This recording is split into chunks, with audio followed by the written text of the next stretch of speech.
Bom dia, meus amigos. Nossa aula de hoje é sobre os serviços públicos, né? A prestação dos serviços públicos à sociedade. A gente precisa começar a tratar desse tema por referência ali ao artigo 175 da Constituição, né, que os incumbe a sua prestação ao poder público, né, na forma da lei. E essa prestação pode ser direta ou sob regime de concessão ou permissão. Então, é a prestação pela fazenda pública, pelo poder público ou mediante terceirização sobre as modalidades de permissão ou concessão, disso constituinte sempre através de licitação. Antes de saber como é que é feita a prestação direta, a prestação terceirizada, é importante a gente entender o que são serviços públicos. Serviços públicos são alguns serviços que o legislador, o constituinte, primariamente, depois do legislador, entendeu que não era conveniente relegar a sua prestação à iniciativa privada, né? Sob o ideário liberal da economia, né? A iniciativa privada é mais eficiente porque visa lucro. Como ela visa lucro, ela maximiza os seus custos de modo que ela tenha uma prestação eficiente. Acontece que há determinadas atividades, né, que não tem tanta lucratividade, ou que ainda tenha tanta lucratividade, ela tem uma importância fundamental para a sociedade. E aí o legislador entende que essas atividades, se nós deixássemos elas ao privado, exclusivamente à prestação de serviço privado, talvez não pudessem ser prestadas adequadamente a todos que precisam delas, sobretudo aos menos favorecidos do ponto de vista econômico. Então, o legislador faz escolhas, né? Ele estabelece alguns serviços que precisam ser prestados pelo serviço público, pelo poder público, ou diretamente ou indiretamente, mediante terceirização. E aí, na terceirização, já adianto a vocês, nós vamos ver ali na frente, esses serviços estão sujeitos à regulação estatal. Essas opções são feitas pelo ordenamento. A Constituição fez algumas opções. Eu tenho lá alguns serviços públicos que foram entregues à União pelo Constituinte: serviço postal, serviço de radiodifusão sonora, de sons e imagens, portos, fluviais, marítimos, lacustres. Nós temos ali um rol de serviços que o Constituinte confere à União. O Constituinte também confere serviço público ali, de previsão constitucional, ao Estado. Por exemplo, o serviço de distribuição de gás canalizado, serviços locais, né, estão sujeitos à regulação estadual, né, e são prestados aí, então, ou pelo Estado diretamente ou por uma empresa terceirizada sob os regimes de concessão ou permissão. Municípios também têm ali o serviço de transporte coletivo de interesse local, que são os ônibus municipais. É um serviço público por previsão do Constituinte. E aí nós temos aí esses serviços da Constituição e mais os outros que a lei estabeleceu, que são serviços públicos que não é conveniente relegá-los à prestação exclusiva dos particulares.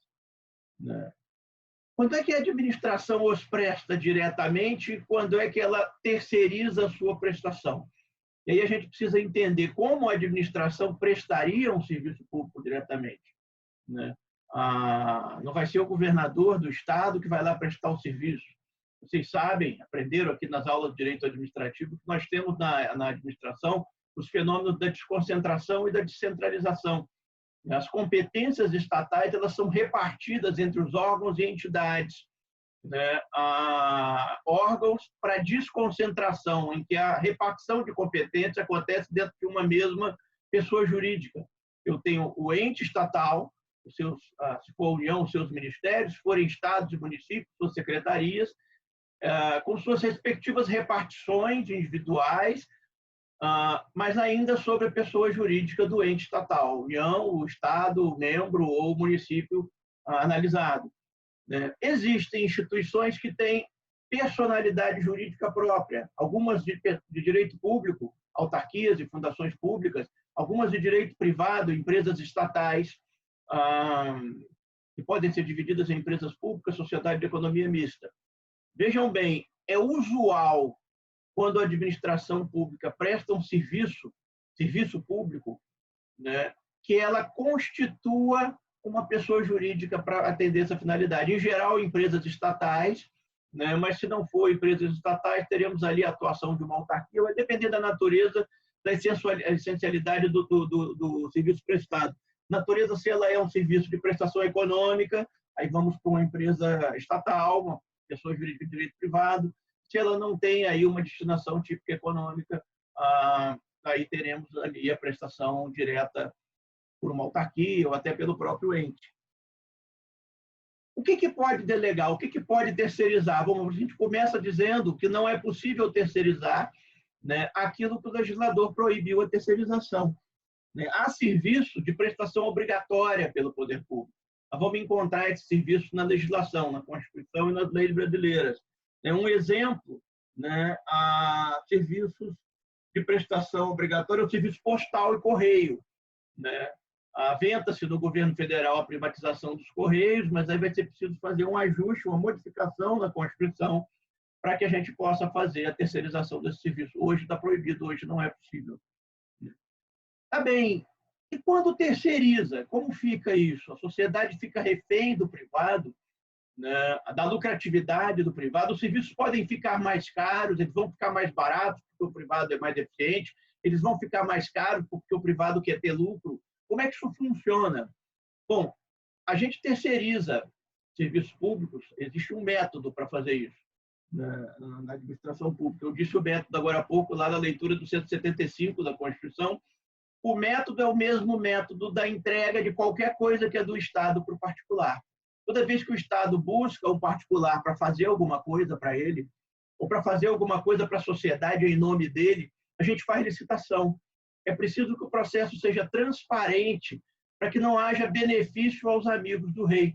Nós vivemos no Estado democrático de direito e o Estado democrático de direito exige essa transparência e isonomia no trato com o contratante, né? O método para terceirização do serviço público é o método da licitação. E eu tenho as modalidades de terceirização do serviço público, né? E quando a gente olha para a legislação, vocês vão perceber que a gente sai um pouquinho do modelo tipo estabelecido por 175. Né? Lá no 175 ele fala sobre regime de concessão ou permissão. A legislação vai tratar de concessão, permissão e autorização. E aí há questionamentos aí bastante sérios na doutrina sobre se o regime de autorização seria ou não seria constitucional. Aqui com vocês, para a nossa aula, eu vou tentar fazer uma construção teórica aos moldes das que tentamos fazer aqui em todas as nossas aulas, para compatibilizar a existência da figura da autorização com o que diz a Constituição. Como é que nós vamos fazer isso? Na prática, nós vamos analisar primeiro a autorização e a permissão. Elas são muito parecidas e aí vamos diferenciá-las. No que a gente faz essa diferenciação, vocês vão perceber qual é a saída para a autorização de serviço público. Depois a gente fala da concessão, que é um pouquinho mais complexa, e aí envolve mais questionamentos, mas vai ficar mais fácil para vocês compreenderem o conteúdo, a gente fizer essa divisão, né? O que eu tenho de comum entre a autorização do serviço público e a permissão do serviço público? Ambas têm caráter unilateral e precário. Elas são simples, né? Elas são singelas, né? A autorização não está prevista no 175 e, por isso, não pressupõe licitação. A permissão está prevista no 175 da Constituição e, por isso, pressupõe licitação. Aí a primeira diferença. Segunda diferença, diz respeito ao objeto da prestação.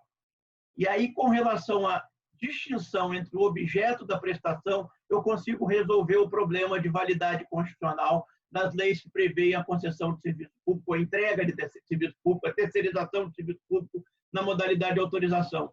É que, enquanto a permissão trata da prestação de serviço público, né, em benefício da coletividade, né, a autorização trata da prestação de serviço público em benefício do próprio prestador. Como é que é isso, professor? Bom, nós teríamos, em vários contextos, né, determinados serviços em que muitas pessoas poderiam figurar como usuárias, né? Nesse caso, eu faço uma concessão, eu faço uma permissão, eu não tenho como fugir disso, né? É o serviço público prestado ao público, à sociedade. e a Constituição estabeleceu que a sua prestação depende de licitação, né, e tem que ser feito nas modalidades de concessão e permissão. Tá, e se eu quiser entregar a prestação de um serviço que na origem seria público, mas ele não é direcionado à coletividade, mas tão somente o prestador? Bom, nesse caso eu posso falar de autorização. E posso falar de autorização porque a autorização ela não é autorização para prestação de serviço público à coletividade, seria autorização para prestação de um serviço que o poder público prestaria diretamente, ou um concessionário ou permissionário prestaria indiretamente, mediante terceirização, mas não existe essa prestação, então, precariamente, unilateralmente, a administração concede àquele particular que precisa do serviço a possibilidade dele fazer aí a prestação. Imaginemos que eu tenho aqui, dentro da minha propriedade rural, né, um rio. Imaginemos que eu preciso explorar o serviço de transporte do rio. Minha propriedade rural é próxima, aí é uma cidade onde tem um entreposto comercial. Eu poderia aguardar até o fim dos tempos ter uma concessão ou uma permissão para prestação desse serviço a todo mundo. Mas eu tenho necessidade para desenvolver a minha atividade econômica, né, de fazer, pelo menos nos limites da minha propriedade, aquele serviço de transporte fluvial. Então, eu busco, junto ao poder público competente, a autorização, vai depender se o rio é do Estado, se é do município, se é da União, e obtenho autorização para prestação de serviço público.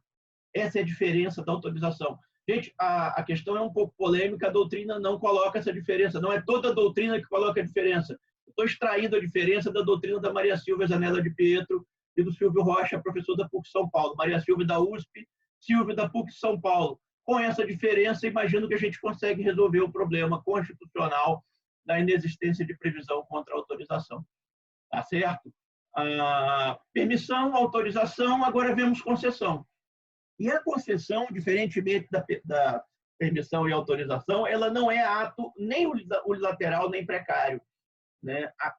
A concessão ela é uma prestação de fluxo mais longo, ela é uma prestação que envolve investimentos maiores. Portanto, por razões de segurança jurídica, ela é instrumentalizada mediante contrato com a administração, né? Eu tenho aqui, então, um contrato como administração, um tempo largo para a concessão funcionar, investimentos pesados que precisam ser feitos, e a sua licitação da concessão será feita sempre na modalidade concorrência, que é a modalidade mais rigorosa para a licitação. Nós vimos isso em aulas anteriores, né? O concessionário presta o serviço à sociedade, em seu próprio nome, por sua conta e risco. Ele vai trabalhar ali como se ele fosse um empreendedor visando o seu lucro, dentro das balizas, evidentemente, especificadas no edital da concessão. Ele se remunera de tarifas cobradas dos usuários. Pensa o sujeito que é concessionário de uma estrada, ele coloca ali um pedágio e ele vai cobrar pedágio para as pessoas passarem na estrada. É a tarifa que remunera o concessionário, né? Pode acontecer, pontualmente acontece, das tarifas terem subsídio público, ou seja, o poder público dá um dinheirinho a mais para o concessionário para a tarifa não ser tão cara. Essas coisas acontecem em algumas situações pontuais, que a gente pode olhar caso a caso. Se vocês tiverem exemplo na hora da aula síncrona, a gente trata dessa questão, né? Mas, em geral, o grosso da atividade prestada pelo concessionário é custeada por tarifa. E o concessionário atua por sua própria responsabilidade. Lembra lá da nossa aula sobre responsabilidade civil do Estado? No parágrafo 6º do 37 da Constituição, fala da responsabilidade objetiva não apenas das pessoas jurídicas de direito público e direito privado, mas também daquelas prestadoras de serviço público. Então, o concessionário se apresenta ali como se ele fosse o Estado. Ele está prestando serviço público, ele faz as vezes do Estado. Como proteção à sociedade, o Constituinte estendeu a responsabilidade objetiva também aos concessionários prestadores de serviço público, né? Vejam, disse a vocês agora há pouco, a concessão é um contrato de longo curso, porque exige alto investimento, daí a licitação na modalidade concorrência. Então, ele só pode ser extinto nas hipóteses previstas em lei, né? Vejam, concessão é regida pela Lei Geral de Concessão. É uma lei de 895, a lei 89 e 87. Ele é regido também subsidiariamente pela Lei Geral de Licitações e Contratos. O que não tem na Lei de Concessão vai ter na Lei de Licitações e Contratos. Lei 8666 de 1993. Para a gente extinguir concessão, ter um contrato para dar segurança ao concessionário, para ele estar com vontade de fazer o investimento para atender a necessidade da sociedade, eu não posso extinguir de qualquer jeito uma concessão. Né? A primeira hipótese de extinção, acabou o prazo, o advento do prazo contratual. Esse é o modo normal de extinção da concessão. Faça um contrato de concessão por 20, 25, 30 anos, acabou o prazo, a concessão está extinta, nós vamos fazer novo contrato de concessão após nova licitação realizada. Né? O segunda hipótese de extinção da concessão é a hipótese de encampação. É quando o poder público toma o objeto do particular. Isso tem a ver com as cláusulas exorbitantes dos contratos administrativos que nós vimos ali em aulas anteriores. Né? Quando há encampação, né, isso é feito por ato unilateral, o poder público faz a encampação para atendimento aí de necessidade do poder público. A doutrina diria lá para que as razões de interesse público, né, o concessionário é indenizado. Ele é indenizado pelos seus investimentos e pela perda de lucro, lucro cessante, o lucro que ele auferiria com o contrato, ele é indenizado por isso. Né? Terceira possibilidade de extinção da concessão, caducidade. Né? A caducidade é uma espécie de encampação, né, retomada do serviço pelo poder público, né, mas por culpa do concessionário. Quer dizer, na encampação, o concessionário não fez nada de errado, ele está prestando serviço, por qualquer razão, o poder público resolveu trazer para si o serviço, porque entendeu que não estava adequado, estava fazendo um negócio diferente. Né? Na caducidade, não, o concessionário não está prestando mesmo o serviço, está ali incorrendo em ilegalidades na prestação do serviço, a gente tem aí a caducidade da concessão. Uma quarta possibilidade é a rescisão do contrato.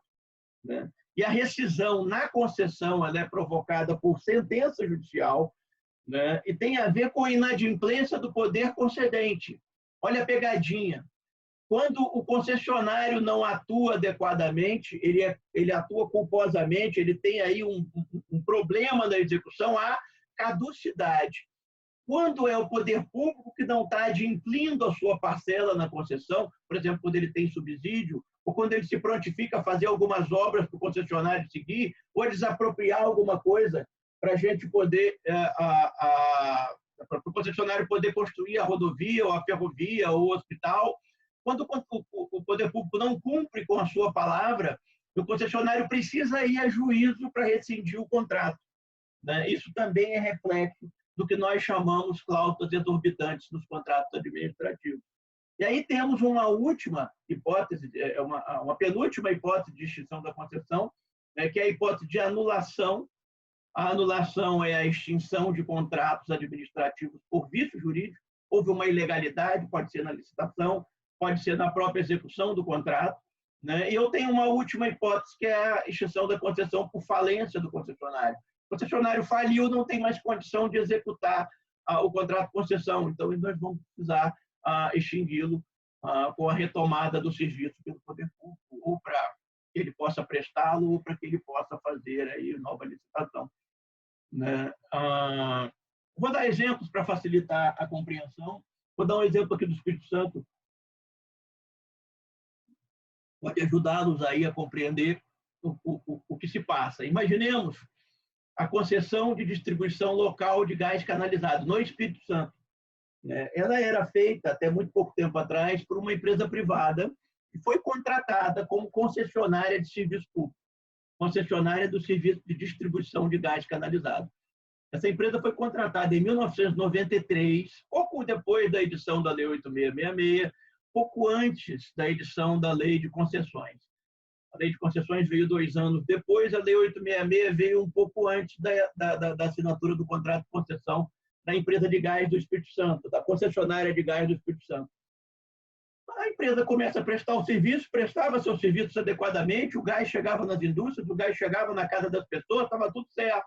Até que um dia alguém resolve impugnar a contratação da empresa de gás, por considerar que precisava ter licitação.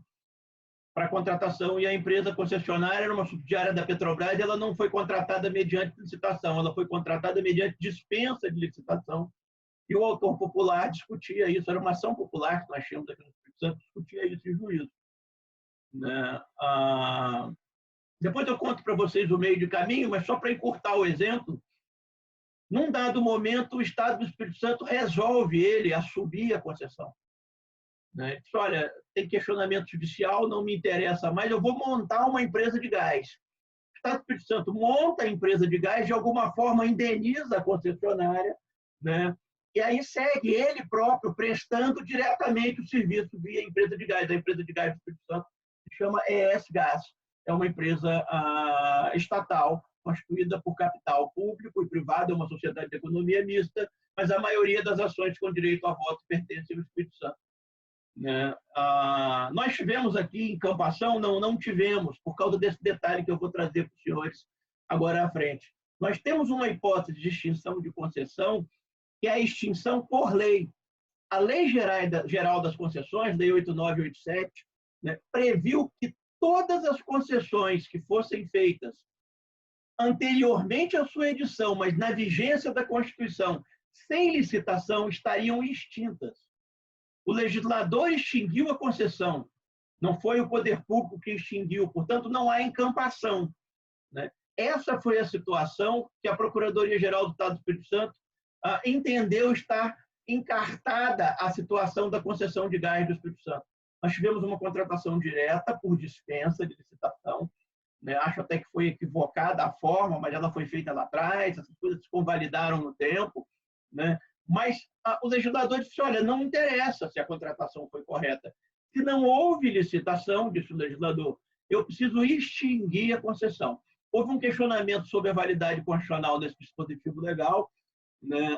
Aí a gente encontra alguns julgados do Supremo dizendo que não há problema nenhum, porque o artigo 195 da Constituição, que é anterior à concessão do Espírito Santo, por exemplo, já dizia que a delegação do serviço público, a terceirização do serviço público, ele seria prestado sempre através de licitação.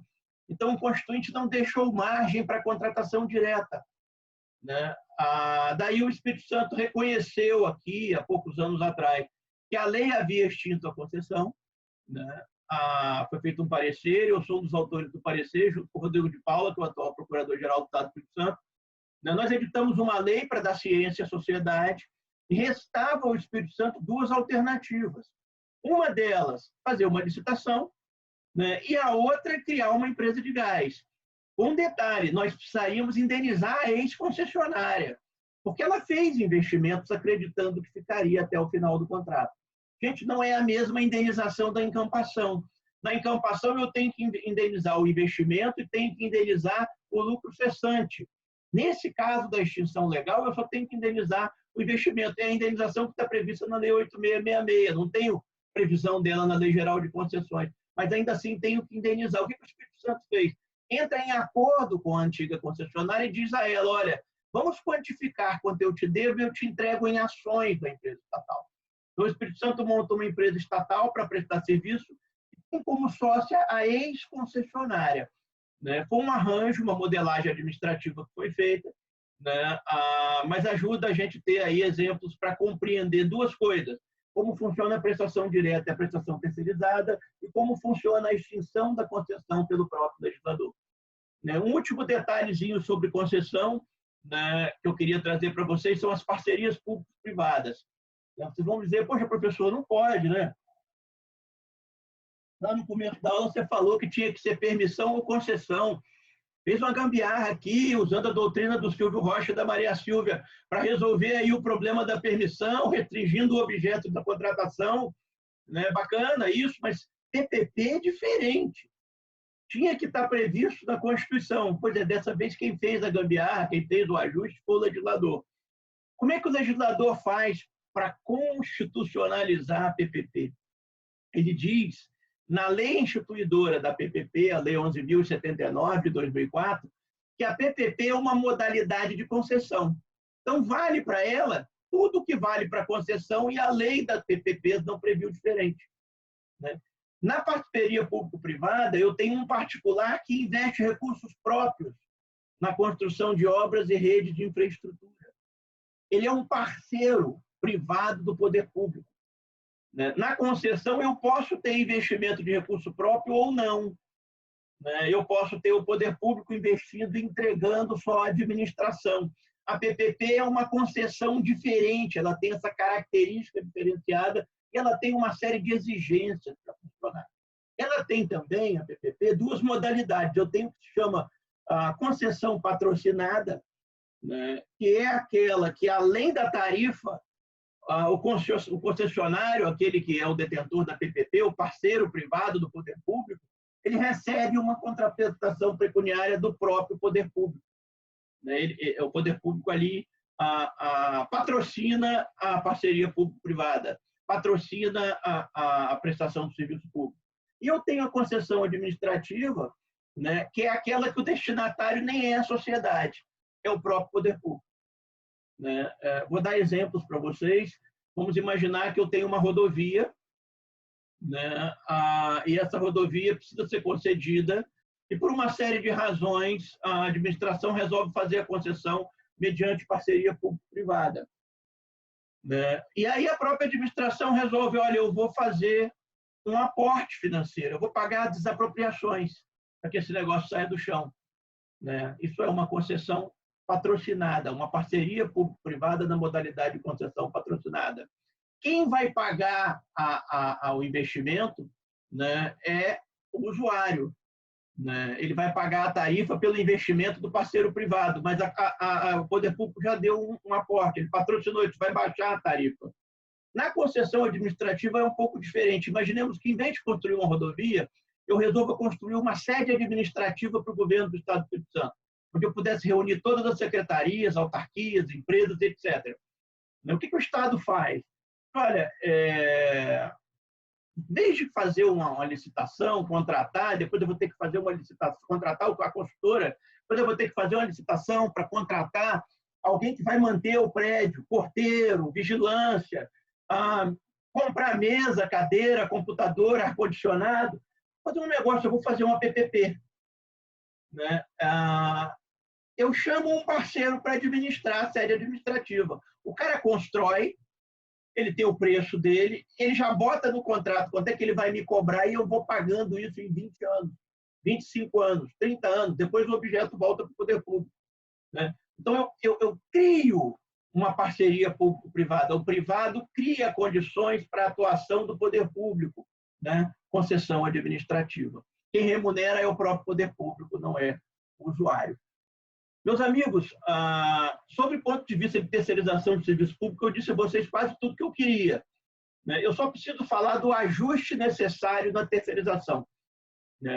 Qual é a contrapartida para a terceirização? Lá no comecinho da minha fala, eu expus a vocês que há serviços que o legislador, o constituinte, não considera conveniente entregar à iniciativa privada, porque a iniciativa privada visa o lucro. Às vezes, quando ela visa o lucro, ela consegue prestar um serviço barato, às vezes o serviço sai caro. E o legislador entendeu que não era para deixar a sociedade na mão das empresas, da iniciativa privada. A lógica da sociedade é diferente da lógica do privado. Não falei isso para vocês? Tá, mas depois eu disse que pode terceirizar. E o cara que é contratado, o terceirizado, o concessionário, o permissionário, o parceiro privado da PPP, ele visa lucro, é da natureza de uma empresa visar lucro. A administração não pode supor que os seus contratados não vão lucrar, isso é do jogo. O lucro é normal, nós falamos sobre isso lá em contrato administrativo de licitação. Ele tem que estar planilhado, ele tem que estar no preço que ganha a licitação. Isso está tudo certo. Mas na concessão, como é um contrato de longo curso, na PPP, na própria permissão, que é um contrato que tem aí um prazo de duração, eu preciso um pouquinho mais do que tutelar ali no edital a lucratividade da empresa. Eu preciso ter uma mão firme sobre o que ela faz. Eu preciso um acompanhamento constante. Surge, então, na doutrina brasileira, nós buscamos subsídios na doutrina do direito norte-americano, o Instituto da Regulação de Serviços Públicos Terceirizados. Serviços públicos terceirizados são regulados por órgãos estatais. Vocês sabem, esses órgãos chamam agência reguladora, espécies de autarquia especiais, elas têm aí alguns poderes a mais do que as autarquias comuns, né? E elas funcionam aí com relativa liberdade de atuação para tutelar, para regular, para fiscalizar o serviço prestado pelas concessionárias. Já falamos um pouco sobre autarquias especiais, já falamos um pouco sobre agências reguladoras lá na primeira aula, mas hoje eu queria focar com vocês no tema mais polêmico sobre regulação, né, que é o tema do regulamento administrativo. A pretexto de regular, as agências reguladoras podem criar regulamentos que obrigam os seus regulados, né, e que não precisam encontrar validade jurídica em leis editadas pelo parlamento. Eu tenho aí a figura de regulamentos autônomos, que não são praeter legem, não são conforme a lei, né? E eu tenho forte corrente doutrinária a dizer que isso não é possível. Na verdade, nós temos 3 correntes no direito administrativo. Nós temos uma primeira corrente, dela participam os doutrinadores de direito administrativo mais antigos, uma linha mais tradicional do direito administrativo, que fala que o regulamento precisaria ser aprovado por um decreto do Poder Legislativo, né? E que ainda assim ele precisaria ser um regulamento conforme a lei. Ele não poderia exceder o que diz o legislador, né? Qual o fundamento desse argumento? É o artigo 84, inciso 4 da Constituição da República, que fala na expedição de decretos para fiel regulamentação da lei. De modo geral, a doutrina clássica do direito administrativo repudia a existência de regulamentos administrativos que ultrapassem o que diz a lei. Quarta doutrina nesse sentido vocês vão encontrar. E aí, para a perplexidade de quem estuda, do aluno, de quem pesquisa, o pesquisador, o jurista, eu tenho outro lado da doutrina que fala exatamente o contrário. Normalmente, autores mais novos, vinculados ao que a gente chama de direito de infraestrutura ou direito administrativo econômico, eles falam, não, pode sim, pode ter regulamento, pode tudo. Por quê? Porque precisa. Porque existe um negócio em direito administrativo que chama discricionariedade administrativa, né? Não é possível o legislador prever tudo o que vai acontecer. Desculpem, discricionariedade técnica, né? É só quem entende tecnicamente da atividade regulada que poderia dispor sobre essas normas. E daí há necessidade, dizem os autores, da expedição de regulamentos que ultrapassem a lei. O problema dessa corrente é que essa corrente ela não encontra nenhum dispositivo normativo na Constituição ou em leis que autorize a expedição de regulamento nesse sentido. Qual é o problema da primeira corrente que eu enunciei para vocês? Ela encontra fundamento jurídico normativo lá na Constituição, artigo 84, inciso 6, mas ela não resolve o problema da discricionariedade técnica. Surge, então, uma terceira corrente, que nem está muito delineada na doutrina, mas que, por sorte, acabou acolhida pelo Supremo Tribunal Federal no julgamento relativamente recente. Essa corrente, ela trabalha com uma ideia lá do direito alemão, né, do professor Otto Maier, que é a distinção entre sujeição geral e sujeição especial. Qual é o problema de eu expedir um regulamento que vai além da lei? Violação do princípio da legalidade, né? Ninguém será obrigado a fazer ou deixar de fazer, senão em virtude de lei, diz a Constituição no artigo 5º, inciso 2. Não é isso? A administração só pode fazer o que a lei autoriza. Artigo 37, caput da Constituição, com a interpretação que é dada ao princípio da legalidade administrativa pela doutrina. Não é isso? Pois é, o Otto Maier trabalha com 2 tipos de legalidade. Ele fala, olha, eu tenho uma sujeição que é a todo mundo, todos os cidadãos, todas as pessoas que estão normadas por aquele ordenamento. Essa se relaciona com o princípio da legalidade. E eu tenho uma sujeição diferente, que ele chama de sujeição especial. A ela só se encontram submetidas as pessoas que estão em regime especial. A ideia surge lá no direito alemão para análise dos regulamentos de presídio, né? E o que acontece?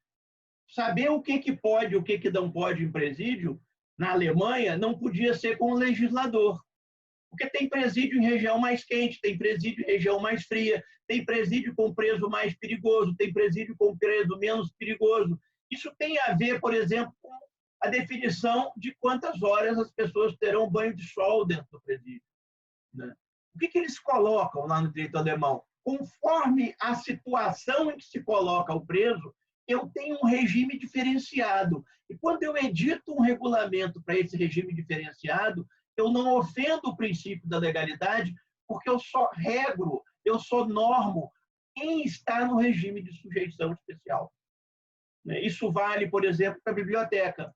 Na biblioteca da UFES, né, se eu pegar um livro emprestado e não devolver no prazo, tem uma multa. É assim? Por mais que a gente fique bravo de pagar a multa, se a gente não pagar a multa, né, o colega vai lá buscar o livro não vai estar lá. Eles não cobraram a multa da gente, a gente não devolve o livro. Aí o livro não vai ter acesso a todo mundo, não é? Mas vocês poderiam dizer, poxa, mas não tem lei dizendo que eu tenho que pagar multa.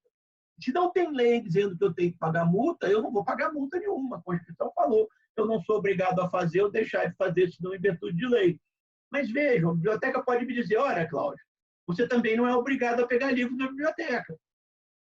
Quando você vem na biblioteca e pega um livro, você se submete a um regime de sujeição especial. E nesse regime eu posso editar regulamentos que vão além do que diz a lei, né? Eu tenho, então, um regulamento que não contraria a legalidade. Você tem uma espécie de adesão a esse regulamento. Pois é isso que acontece na regulação.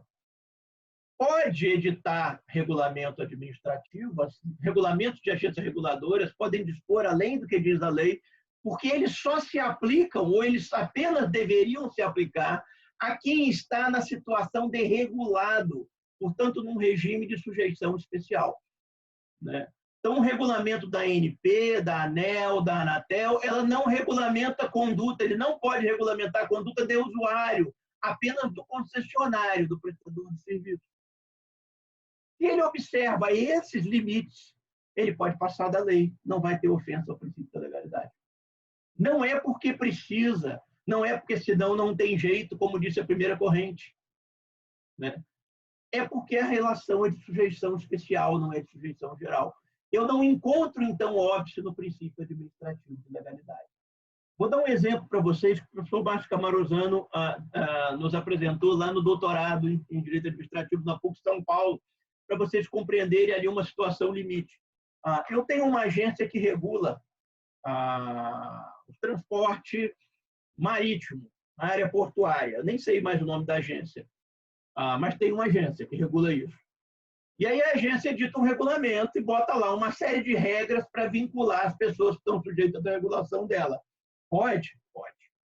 Tem um dispositivo do regulamento da agência que diz assim: para o cara ser concessionário de serviço transporte marítimo, ele tem que ter, não sei se é esse o exemplo, mas 50 navios. Se tem menos de 50 navios, não pode ser concessionário. Essa cláusula, esse dispositivo do regulamento, ele afeta exclusivamente quem é regulado? Não. Ele joga para o público geral. Então, essa disposição precisaria de lei. Se eu não tivesse lei, ela não poderia existir. A agência não pode fazer essa limitação, dado que ali a sujeição é geral. É para todas as empresas de transporte marítimo do país, não apenas aquelas que estão sujeitas à regulação da agência, né? Ultrapassada essa zona limítrofe, o poder regulamentar da agência é amplo. É amplo não porque precisa, é amplo porque há ali uma relação de sujeição especial, né? Meus amigos, são essas as considerações que eu tinha para vocês aqui sobre prestação de serviço público, né? Espero ter sido claro. Essa é uma das matérias seguramente mais difíceis do direito administrativo contemporâneo, né? Mas qualquer coisa eu estou aqui com os alunos da UFS para aula síncrona, né? As pessoas podem tentar me contatar lá na universidade, quem não for da universidade, estou à disposição. Desejo um forte abraço a todos.